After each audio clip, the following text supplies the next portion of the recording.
Sweet, we are live. Hello, Facebook community. Hi, everyone. My name is Adam Pavlikevich. I am the brand PR manager here at Pactimo. Joining me right now is Adam de Vos. Did I say that correctly? Yeah, you got it. And As he long as you is don't say DeVoe, that's okay. okay, perfect. He is joining us with Rally Cycling. He's been a pro rider since 2015 from Victoria, British Columbia, a beautiful coastal town. He began quickly specializing in stage races and climbing after a high school friend bought a road bike, I heard, right? Yeah, And inspired not you to not join the really a club. climber though. More of a classics guy. Okay, cool, cool. Mhm. Well, The I've six heard wonders. I've heard that your mantra is a great work ethic and drive is extremely important in cycling, but it's also in every facet of life. It seems to really ring true in your many accomplishments, which I've read just recently. You won the Delta Road Race in 2018, national championships in Canada just last year, and most recently this year finishing second in the stage one of the Vuelta Murcia, I think is how you say it, earning you hmm the Medas Volantes jersey. And that was just recently, right?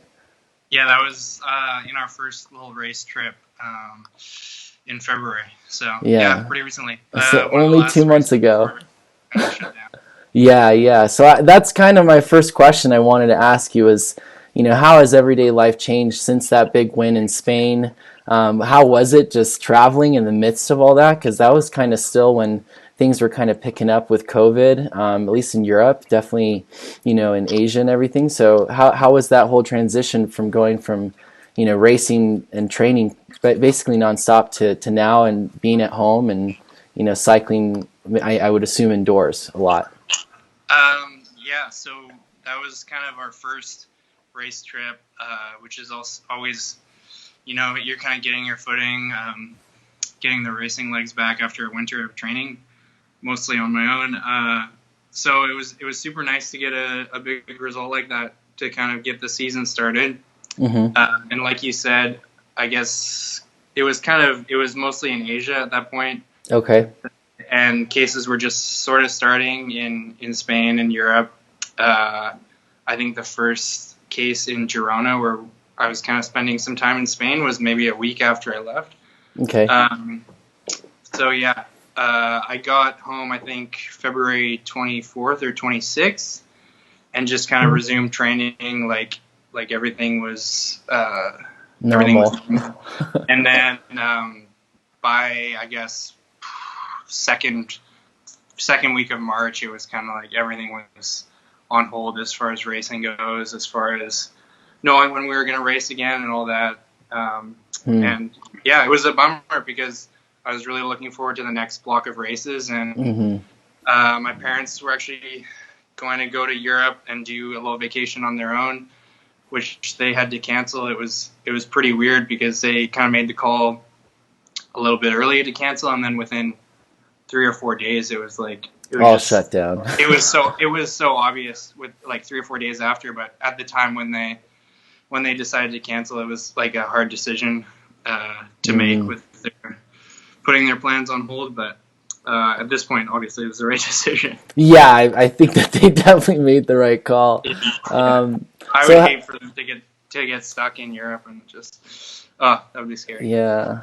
So how has this changed your daily regimen? I guess has much changed in terms of how you're training and how you're keeping in touch with the team, touch with your coaches and everything like that. I mean, I know your whole team is kind of all over the country and in Canada where you are. So how has that kind of changed, or has it Yeah. really? Well, like I said, our race schedule is pretty much on hold for now. Hmm. I think the earliest we could hope to be back is kind of in the summer. Hmm. Definitely not till July at the earliest, but who knows at this point. Yeah. So yeah, I mean, it's not a whole lot different for as far as communicating with the team. I mean, it's mostly online anyways. Hmm. Aside from when you go to races, that's the obvious part. But Right. as far as when you have your time at home and you're just training, it's kind of the same. The main difference now is just that we're training for kind of like a moving target, and we don't know when it's going to be, and it's kind of like a second winter period, except it's even Oh longer than man. the regular off season at this point. Yeah. So yeah, it's kind of like reverting back to a more winter style of training. So in some ways, I guess you're more or less accustomed to this kind of a break in between racing and things like that. Just maybe a little bit sooner than you had hoped. Yeah, Okay, well that's good at for least. sure. It's different because like you train all winter and you have that motivation to kind of hit the ground running in your first races, and then we got in 3-4 races, 10 days of racing. Wow. And then it kind of ground to a halt, right? So it's a different situation mentally, but as far as like physiologically and training wise, it's not super different, except that you already kind of ramped it up, and now you gotta start over again, basically. Yeah. Not fitness wise, but just where you're at in your periodization. So I guess in that sense, I wanted to know a little bit more about maybe just for the community who's probably watching and those that are now kind of stuck indoors for the most part. How do you typically go about staying fit and active in the winter season and in times like right now? I know at least here in Colorado, we can still ride a bike. I'm not too sure what the rules are there in Canada. But even so, we've been told to kind of limit our time outside, to spend more time indoors. And I know a lot of folks in our community are on Zwift, or they're just on their indoor trainers hammering out miles. And so I'm wondering, is that something that you're typically doing on a regular winter off season? For me, I'm kind of lucky to live in pretty much the most temperate part of Canada in Victoria. Right. I don't know if a ton of people know where Victoria is, but it's on an island, a big island, across the water from Vancouver, and we actually get even better weather than Vancouver, which is nice. That's so nice. But it's a lot of rain in the winter, but I tend to avoid the trainer if at all possible. I maybe ride it twice a year in the winter. Wow. Yeah, I'd rather get soaked than ride the trainer, honestly. But for us, yeah, it's the same. We can still exercise outdoors. I mean, you got to be respectful of all the rules, and I'm not doing group rides or anything. Mm-hmm. No, I usually train alone solo, so yeah, it's not that different for me. But just being mindful of like when you're passing other people and trying to stay off the bike paths and stuff when it's busy. But as far as riding on the road, it's allowed and it's been pretty nice. Just there's a lot less traffic. So Yeah, in some ways, it's kind of the best time to be out riding a bike. Totally, and it's been beautiful at home. So I've been lucky enough to ride outdoors. To answer your question, but yeah, I mean, cycling is like one of probably the few sports where you can do it inside. Mm-hmm. And I mean, I'm not gonna say it's the same, but it's pretty similar. Right. It's like running on a treadmill, I guess, but you can't stay in your house and play soccer or something. So we kind of have that benefit, right? And, very true. I mean, if it was winter, I'd probably be going to the gym, which I can't do obviously, but you can get a lot done in your house with cycling. So if it comes to that, where in Canada, where I'm at, we're told to stay fully indoors, it's gonna not be as pleasant, but it's still, you can get a lot done. So what other things are you guys doing indoors, or you specifically, I guess, amongst the team, and are there other exercises that you guys do to stay relatively active even indoors, or what would you do at the gym, I guess, too? Yeah, so we all have trainers. We got a trainer sponsor, Kurt Kinetic. So we all have trainers. I know a lot of guys that are used to riding indoors more, like the guys from Ottawa or different places in the States that are getting snowed on in the winter. They're used to doing like Zwift and stuff, so they're kind of doing that more. You can do like a million different core exercises with little to no equipment and pretty limited space. So that's something that a lot of guys have been doing we just had a rally, Healthy Habits Challenge, where we were challenging the public to do core for a minute a day. So I encourage anyone to do that. But yeah, I mean, again, for me, it's not that different, but like a trainer is probably going to be your best friend if you're trying to still get a workout in and stay indoors. Definitely. I guess an off question about this though is, what are you guys usually wearing when you're training indoors? Are you in like a full kit? Are you wearing just mostly like a liner and things like that, or what are you normally, I guess, wearing? Depending, I don't really have a great fan setup, so I'll usually set my trainer up on my balcony. Okay. So I would probably I would wear bib shorts, maybe leg warmer if it's super chilly, and like a long sleeve top or a long sleeve jersey. And then probably within half an hour, I'd be down to just bib shorts. Oh, dang. Like, bibs on, nothing on top. Yeah. Just trying to stay cool, because that's one of the biggest challenges of training indoors, is just like you get super sweaty. It's pretty uncomfortable. Yeah. So I would say probably just invest in a fan if you're going to be spending a lot of time indoors, and you can always hop off after whatever amount of time and change bib shorts, change socks, even shoes if you have a few sets of shoes, which maybe some people do. You're going to be more comfortable for sure, and use chamois cream for sure. Yeah. Are people out there singing to you in the balcony like they are in Italy? We have like a 7 p.m. Little like bang pots and pans for the healthcare. No way.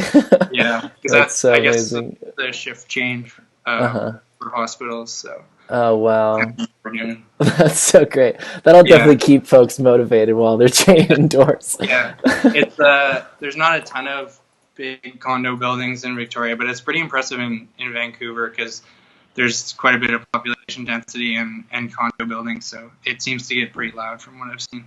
That's so nuts. Yeah. Well, cool.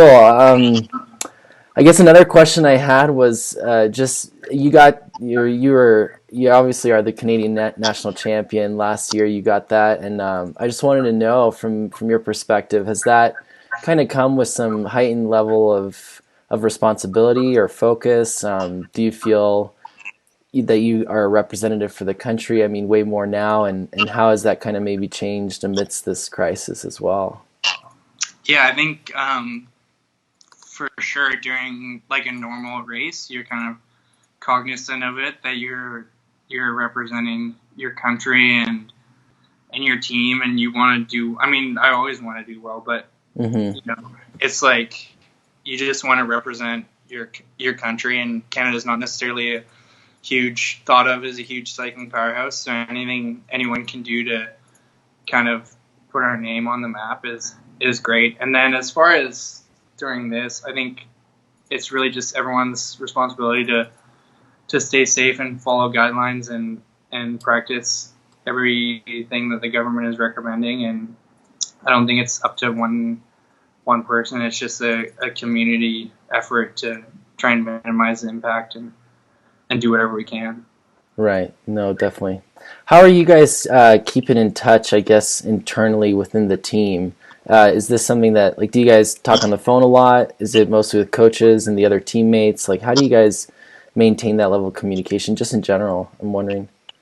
So we will talk to our directors on the phone, maybe once a week or more. And then as far as talking to teammates, it's kind of just the same as when you're not at a race. I talk to different guys every day almost. And with group chats and WhatsApp and stuff, it's super easy. And then Zoom has really entered the collective consciousness. Throughout. I'd never heard of it before, but now it's like, a household name. So I actually haven't tried that, but my mom's been trying to get me to get on Zoom. So. That's so funny. Yeah. Oh, cool. But yeah, as far as, other than that, I live alone. I don't really see anyone unless I'm going to the grocery store. I've been grocery shopping for my parents, and then I'll drop it off and just That's stand awesome. at the bottom of the stairs and talk to them from a couple meters away. But Oh man. So yeah, they live relatively close by though, so you're able to at least stop on in, I guess, yeah, they're from the a couple of distance. kilometers away, so Okay. it's nice. And my brother's kind of 1 kilometer away. He's like in the halfway between both of us, so Okay. it's good to be able to see them, not up close, but just still see them in person as opposed to online. But with teammates, I mean, we're used to spending a month, maybe 3 weeks at home between races, but it's always kind of with the expectation that you're going to get to see your friends at the Yeah. end of that. So it kind of sucks now, especially because our next trip, the team accommodation was going to be this super cool castle chateau in France with a ping pong table. So Oh man. we're having fun, and Guitar Hero too. We were gonna have fun, but yeah, eventually we'll get to see them again. Yeah. Well, I see a question here from the community. This guy Sam Garber is asking you to spend a minute talking about your art collection. What is going on back there? So these are a couple pieces by a friend. It's probably kind of, they don't really show up that well on camera, but they're pretty cool. My friend did them for me when I moved into this condo. So Sweet. yeah, I wrote them, and she's gonna do another huge one for my other room. Okay. What else do I have? Nothing super close by, but this is another local kind of Sweet. piece, and it's got all the kind of stuff that grows in Victoria. Oh, wow. And what season, it's probably really hard to see, but there's what season, what month they kind of grow in. Oh, cool. A different local friend. So yeah, all my stuff is just by friends, and then I got a few like Tour of Utah posters.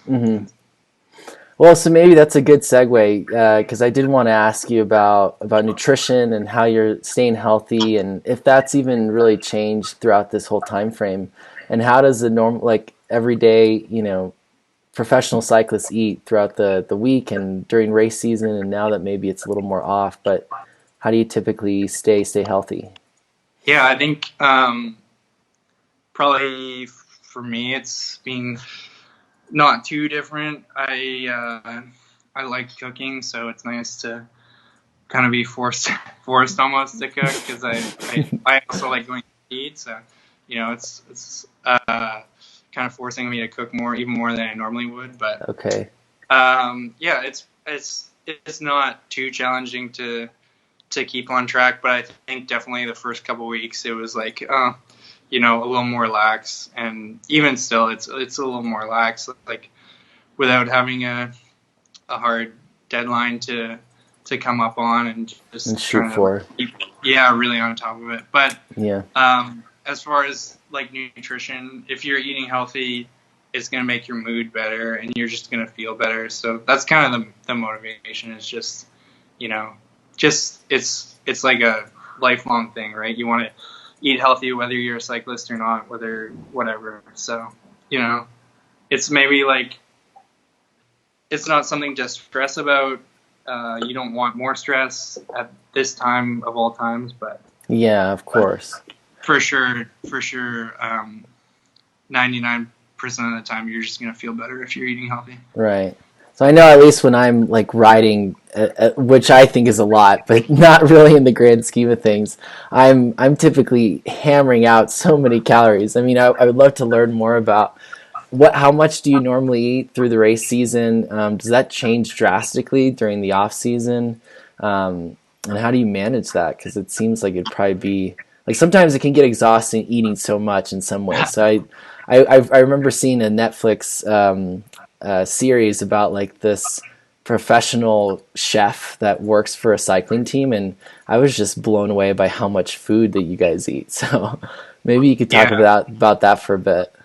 It's definitely a big volume. I mean, and I think probably the main difference between someone who's riding a lot and someone who isn't is just like how many times a day you do eat. It's not necessarily like 3 meals a day, right? It's kind of just more of a keeping yourself fueled and not super hungry. Mm-hmm. But then as far as when you're at a race, like everything's going to be made for you by either the race hotel that you're staying at or by your soigneurs. So it's never really a problem. But yeah, there is times when you just kind of get bored of it, especially if the food at the race hotel isn't super good. Yeah. It's gonna get a little tedious, but who doesn't, like to have some sweets after they ride or something? Yeah, I agree.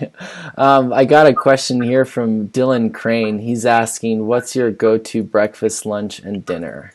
Ooh, breakfast is probably some sort of eggs on toast, maybe. Eggs on nice buttered toast.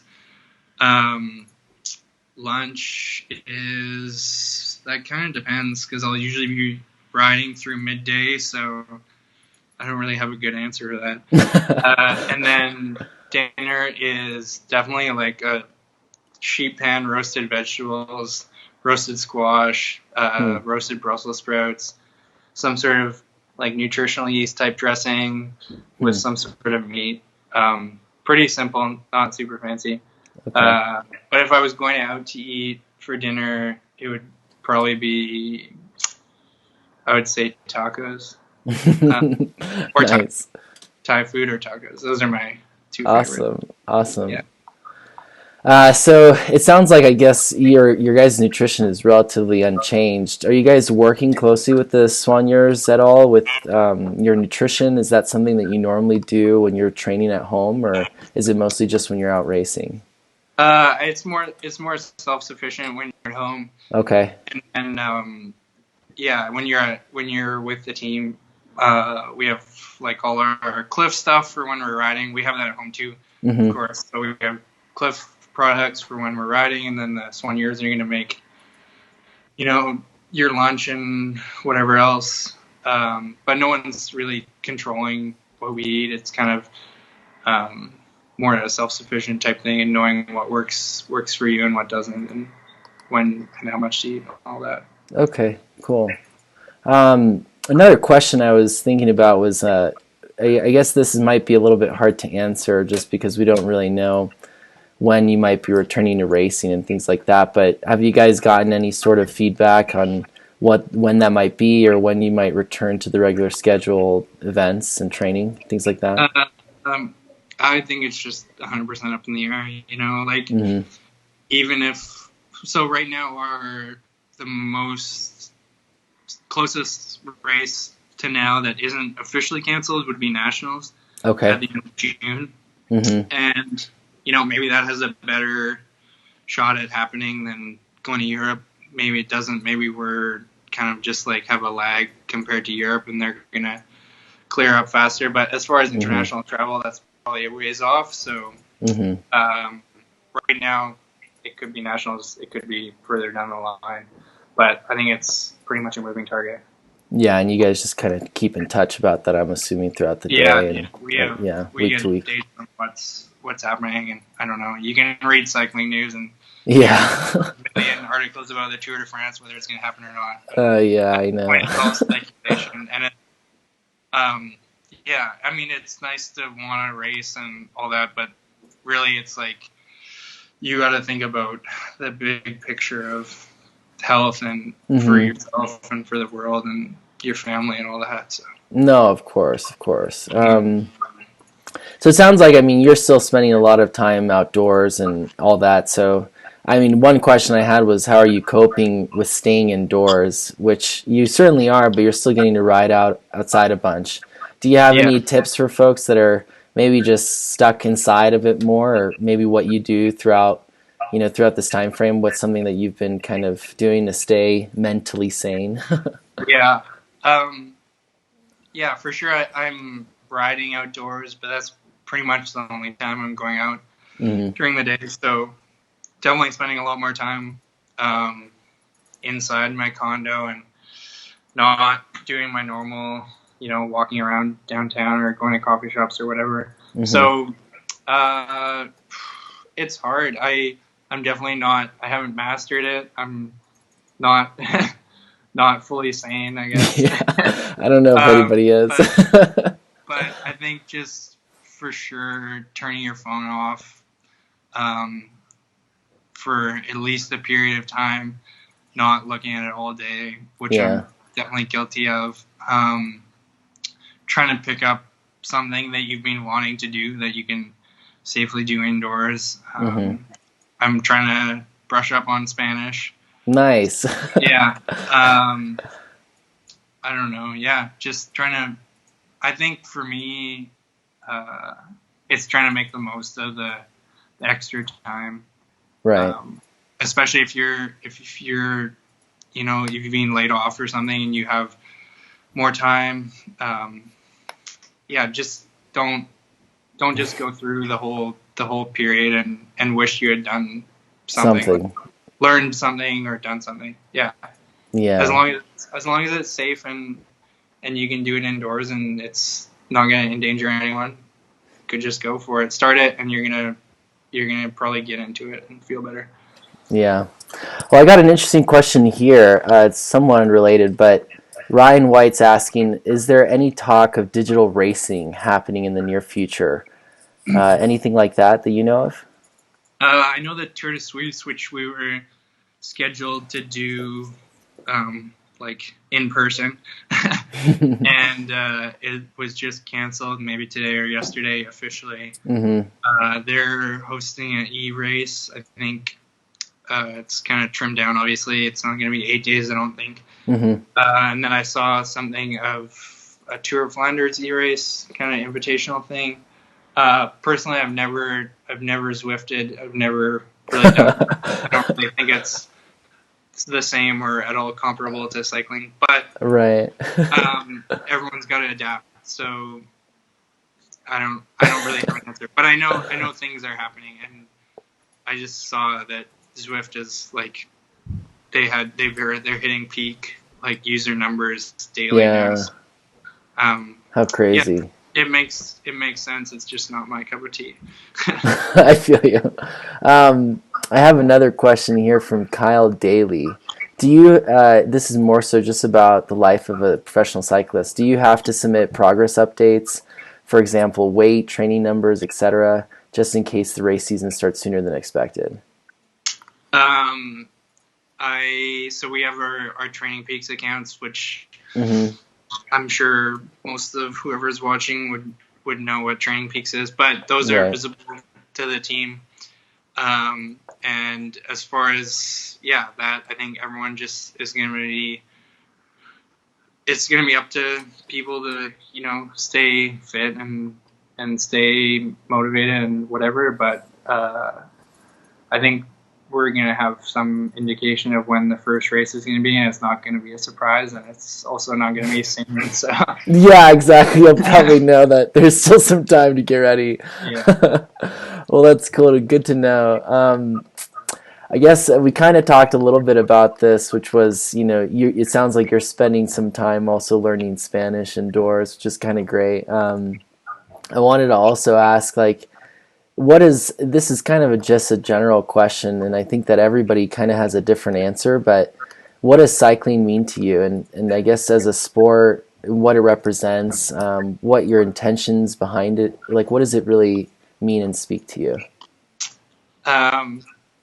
I think it's like such a complex sport, and to someone who's watching it who doesn't really know what's happening, it can seem so boring. I'm gonna say boring, yeah.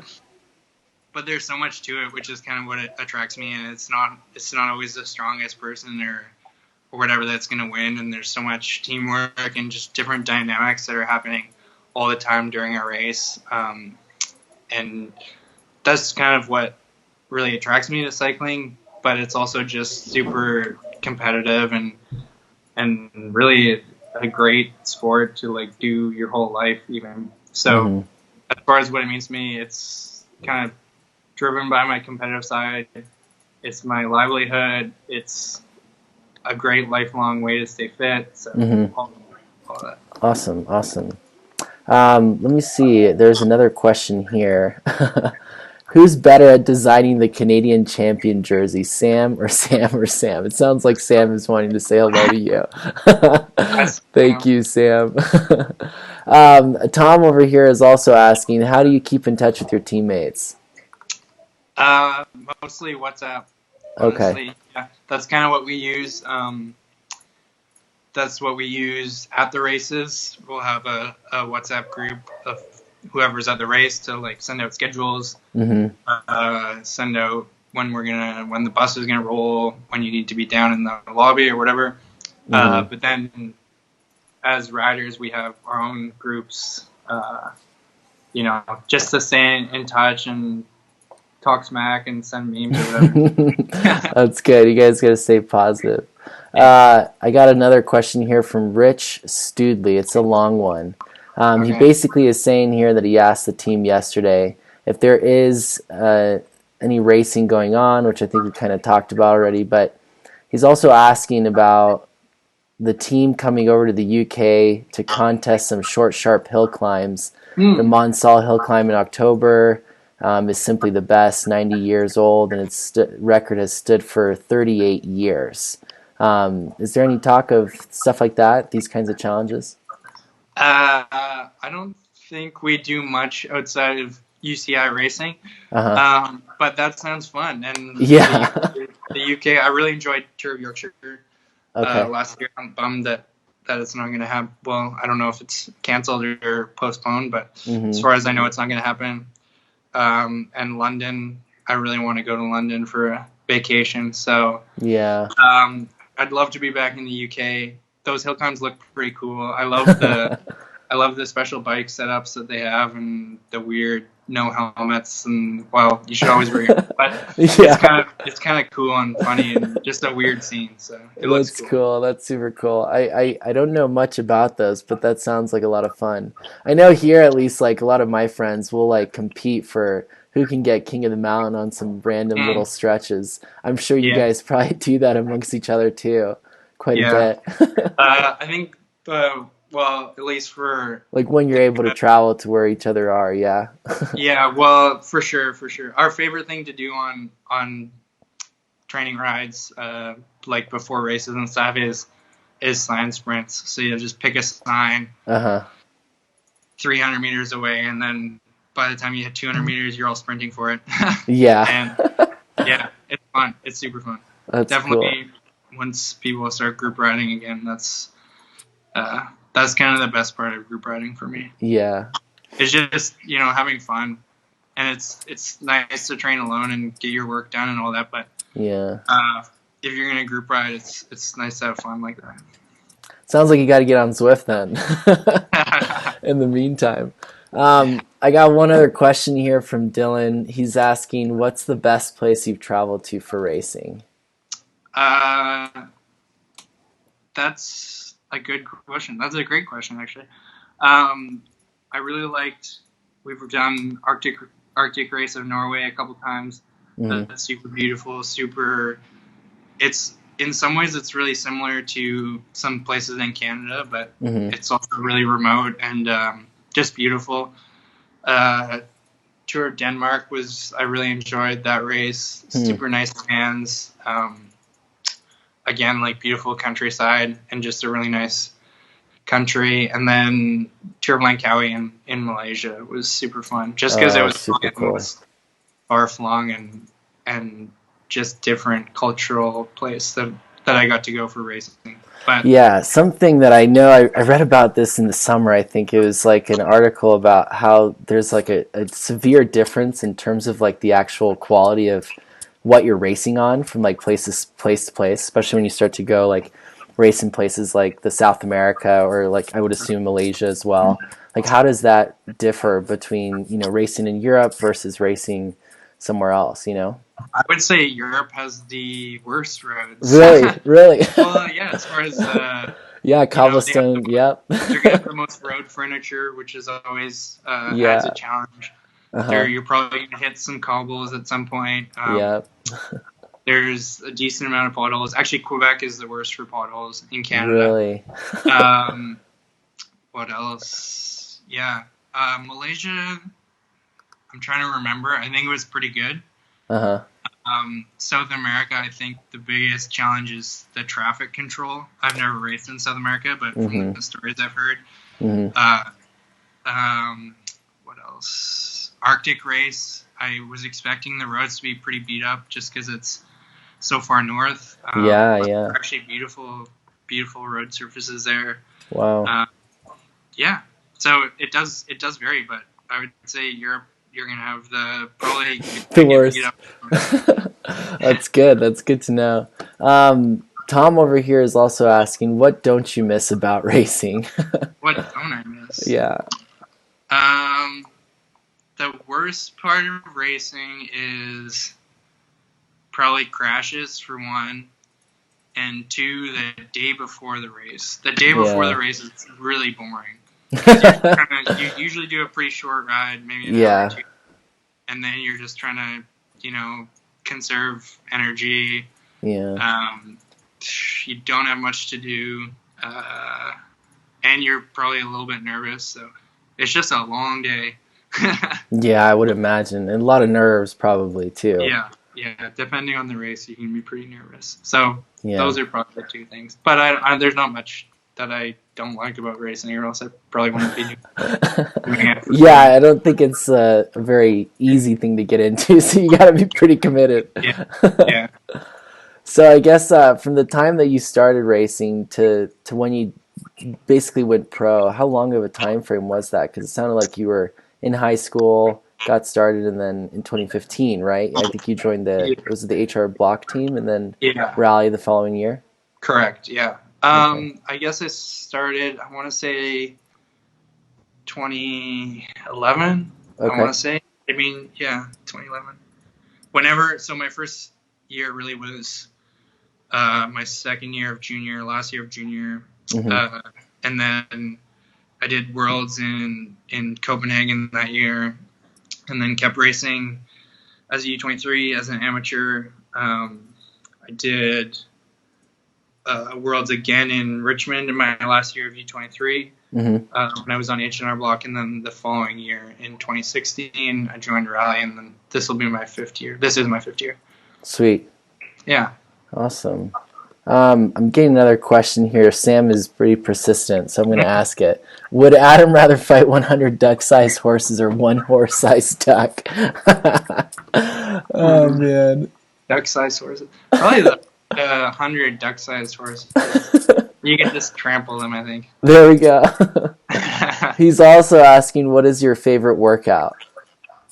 Favorite workout? That's a tough question, because a hard workout, you feel really good and accomplished after, but during, it's not very fun. So, maybe 4 by 10 minutes of doing 40-20. So basically 40 seconds, pretty much as hard as you can, and then 20 seconds recovery. Repeat that for 10 minutes, and then repeat that 4 times. That's pretty hard. You're going to be pretty wrecked after, but you're going to feel nice and accomplished. Yeah, for sure. But just even like a really long endurance ride, 200K or something, it's always a nice feeling to finish one of those. Yeah. So how often throughout the week are you guys, I guess, prescribed certain trainings, or is it mostly just kind of up to you, or how do you go about that? Because this is like pretty specific stuff. Yeah. So I think right now it's pretty hard to figure out with not knowing when we're going to race again, but generally in the winter you'll do like a base period where you're doing mostly endurance rides, maybe then move into some like strength type intervals where you're doing cadence work, and then you're going to move into more like tempo and threshold intervals, and then as you get closer to racing you'll start doing more high end like VO2 max and aerobic capacity type intervals. So you probably, I think the kind of like standard cookie cutter is probably doing 3 days on, and then 1 recovery day, and then 3 and 1. But you can obviously vary that totally, doing 2 and then off and then 4. But if you're doing 3, 1, you'll probably do 2 days of intervals, 1 kind of long endurance day, and then a rest day, and then repeat that. So right now it's just kind of at a standstill with that kind of plan Yeah, in some it's ways. Yeah. more. Yeah, it's hard because at this point, like, you don't know when you're gonna have to peak, and you Yeah. really can't be doing like VO2 max intervals the entire year, or you're just Right. gonna run yourself into the ground. Yeah. So it's more kind of like reverting, like I said before, to winter style, To maintaining fitness. lower Yeah. intensity training, and then once we get an idea of when we're gonna race, you can ramp it up, and then I expect when racing starts again, it's gonna be pretty full on, just because if races are postponed, they're gonna kind of be packing them into a shorter time window. Yeah. So you're gonna have to be fit but not overcooked, because there's gonna be a lot of racing for sure. Yeah, kind of back to back, huh? So I got another question here from Richard Studley. He's asking, what's your max peak power? Max peak power. Oh, Richard Seeley started following you on Instagram. Oh, Hi, cool. Richard. That just popped up on my phone. That's great. Yeah. Max peak power. That is probably, it's just a hair under 1500 watts, like 1480, 1490. I can hit pretty consistently. That's awesome. Well, hopefully that answers this question. I think so. Another question I was going to ask, I mean, I guess because Richard seemed to have found you on Instagram, I was going to ask, how is the best way that folks can keep in touch with you and Rally Cycling? I know you guys are really active on both Instagram and Facebook, but is there a place, especially with like the Healthy Habits Challenge, those kinds of things, like where should we try to direct folks to? Yeah, so if anyone wants to follow me, I would appreciate it. That'd be awesome. It's at Adam de Vos.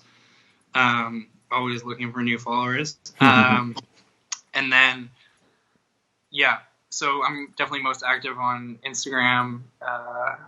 Rally Cycling is super active on Instagram, at Rally Cycling. There might be an underscore. I'm just going to check because I don't want to mess it up. And I can add it underneath the description here when we're done. It's at Rally_cycling.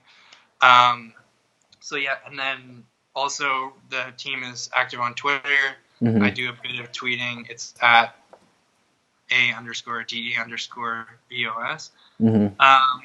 But yeah, I think if you just follow Rally, you're going to be able to see photos of pretty much all the riders at some point, and they're going to be tagged.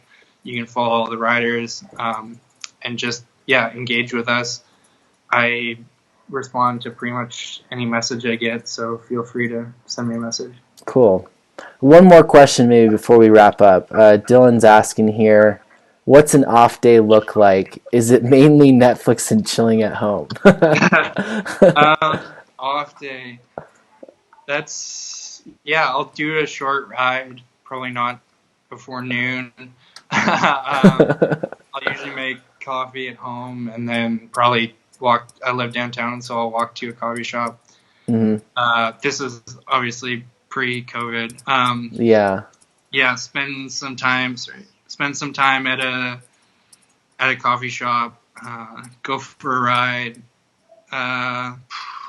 Play basketball with my brother. That's always fun. And then and then spend the afternoon and evening definitely chilling on the couch. For sure. Yeah. Well, cool. Unless anybody has other questions, I think I'm going to let you get back to it. Well, thanks so much, Adam. I appreciate your time and letting us just get a little sliver of your day. It's been great.